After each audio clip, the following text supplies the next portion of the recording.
에, 전해드린 것처럼 미국 증시와 유럽 증시 폭락했는데요. 국내 증시는 앞서서 전해드린 것처럼 큰 폭의 상승세로 일단 출발은 했습니다. 어제 10년 만에 최저치를 기록한 코스피는 장 시작하면서 2% 넘게 오르면서 1600선을 회복하기도 했는데요. 지금은 소폭 하락한 것으로 나타났습니다.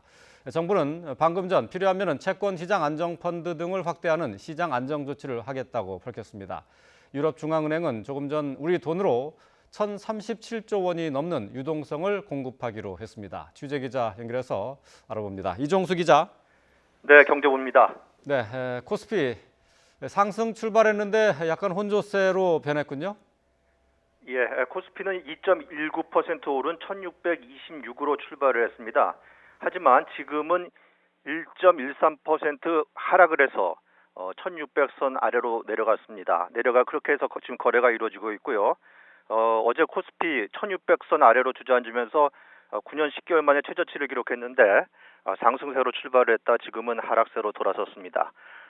코스닥도 3.39% 오른 501로 장을 시작했습니다만 지금은 0.66% 소폭 상승해서 거래되고 있습니다.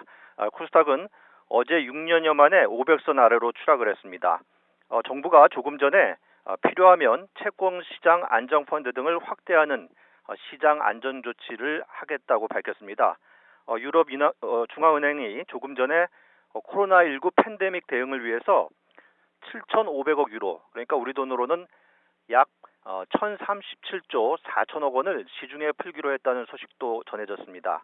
하지만 최근 미국의 1조 달러 규모의 통큰 부양책 등 각국이 줄지어서 부양책을 내놓고는 있지만 시장은 이보다는 코로나19 공포를 자극할 수 있는 소식에 더욱 민감하게 반응하고 있습니다.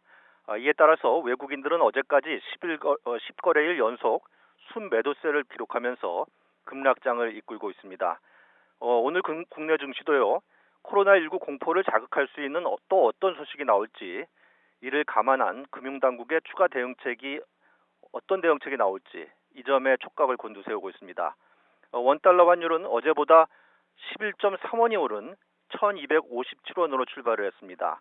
원달러 환율이 급등세를 이어가면서 은행 보유 달러 등 외화 규모를 늘리기 위한 선물한 포지션 한도 확대가 오늘부터 시행에 들어갔습니다.